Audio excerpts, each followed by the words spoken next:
Bros,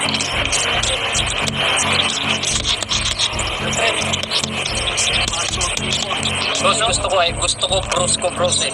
Gusto ko bros, kung sino yung bros. Huwag niyo napansinin yung dami ng subscribers. Kung sino yung bakante sa inyo makipag-boxing. Ako yung labanan nyo. Andito ako sa Cebu. Wala akong experience kahit isa. So si Coach lang talaga yung magtuturo sa akin. Ayan guys. Kamusta mga idol? Here we go again, Mark Anthony TV. Please like and subscribe.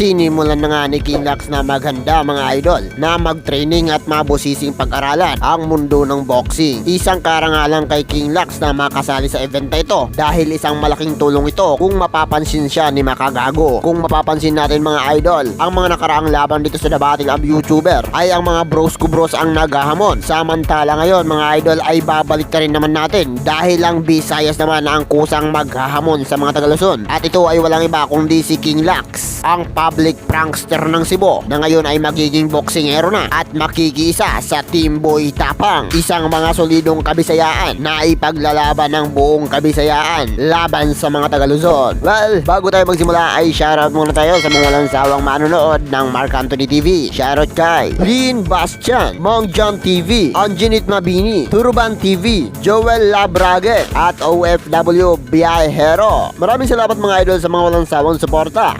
Mabuhay kayo. At ito na nga ang kinaabangan ng mga tao. Isang pulubi ng Cebu na tutungtong sa ring at sasali ng Battle of YouTuber. Kasabay pa nito mga idol ang paghahamon niya sa lahat ng Brusko bros. Mapagbigyan kaya ito o iitsup pera na lang dahil kilala nyo naman ng Brusko bros. Nagpunta itong si Kingluckss sa Villamor Boxing Gym kung saan ay doon ay nagtitraining si Teng Bisaya at napag-usapan nilang dalawa na si Teng Bisaya na lang ang maging coach ni Kingluckss sa darating na laban. Kung mapapansin natin mga idol ay nag-okay naman itong si Makagago na makasali itong si Kingluckss sa laban. Ngunit pala isipan pa rin sa atin mga idol kung sino talaga ang makakalaban itong si Kingluckss. Si Billy Jack nga ba ito o si Buboy Villar? Well mga idol, ano sa palagay nyo? Mag-comment lang. Samantala, ang Battle of the YouTuber ay hawak ngayon ng gab ay hindi basta-basta itong magbibigay ng kalaban kung hindi naaayon sa timbang dahil alam din naman natin lahat mga idol na itong gab ay mahigpit pagdating sa laban mga idol dahil iniisip nila ang kaligtasan ng bawat manlalaro at dinadaan nila sa magandang proseso upang magbigay ng laban at itanghal na professional event ang laban na ito. Isang karangalan naman ito kay Makagago dahil binabago ng The Battle of YouTuber ang pananaw nitong ni Makagago at nagiging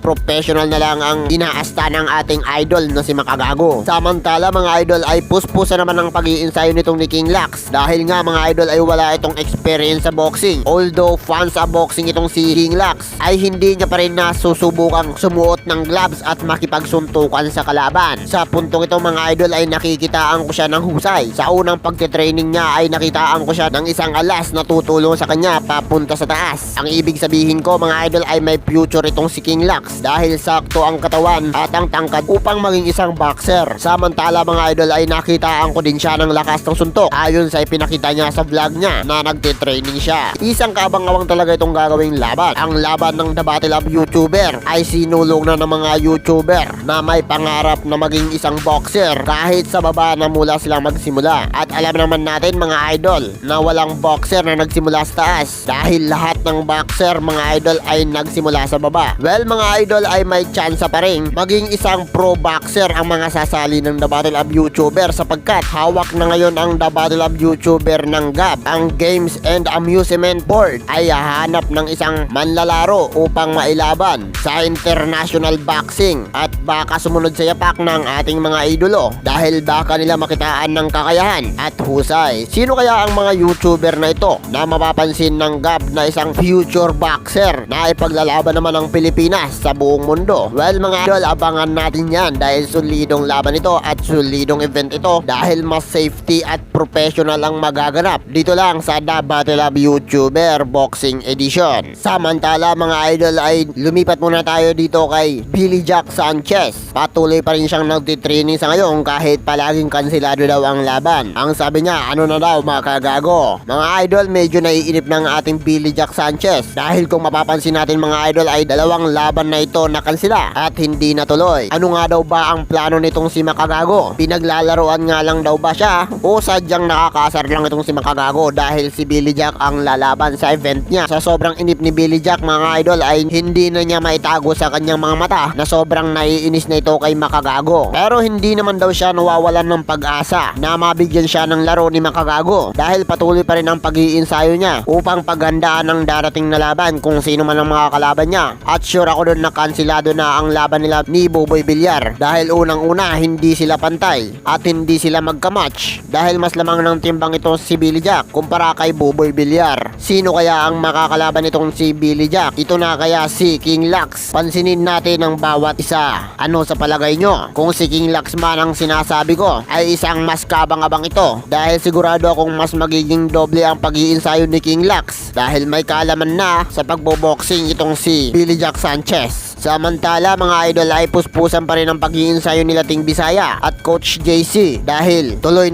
na ang laban nila kahit wala pang saktong araw kung kailan sila maglalaban. Here is the battle fight of the battle of YouTuber. Isang kabang-abang sa mata ng mga tao. Simula't simula ay kaaabangan talaga ng mga taong sumusuporta. Mapa basketball man o boxing edition yan. Ano sa palagay nyo? Mag-comment na. Hanggang dito lang tayo mga idol at kung nagustuhan mo ang video na ito ay baka pwedeng makahingi ng like and subscribe. Pindutin nyo na rin yung notification bell para palagi kang update sa mga video na kagaya nito.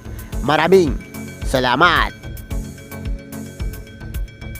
Ngayon sa Villamor's Brothers Gym dito sa Cebu at meron akong pinuntang isang tao, isang importanteng tao sa nakapanood ng boxing nung nakaraan ni Boy Tapang. Siguradong kilala niya na to. Ito. Hello. Thank you sa pagbisita dito sa ako sa Villamor Boxing Gym. So, kinagagalak kong talagang pinutanya talaga ako dito para sa relasyon natin. Ayun, meron na kami gusto inawit. Bakit siya nandito? Gusto niya ako sumali sa battle of YouTuber kaya makaka-MG sa MG. So, naghanap kami ng pwedeng itapat sa kanya 260,000 subscribers. So, 260,000 subscribers. So, mas ano siya, mas dapat siya makasali isa sa akin, di ba? Hindi. Deserve ni coach yun. Kasi siyempre, coach ni Boy Tapang at napakalakas nito sa Cebu. So, deserve niya yung laban na paparating. Pero, yun, ako yung bagong ano niya. Ayun guys, ngayon guys, joke lang yung kanina. Ang totoo guys, gusto ko siyang i-train as a boxer kasama si Boy Tapang kasi kumbaga Visayas versus Luzon. Gusto ko Brusko bros eh. Gusto ko kung sino yung pwede sa Brusko. Huwag niyo napansinin yung dami ng subscribers. Kung sino yung bakante sa inyo makipag-boxing. Ako yung labanan nyo. Andito ako sa Cebu. Wala akong experience kahit isa. So si coach lang talaga yung magtuturo sa akin. Ayun guys.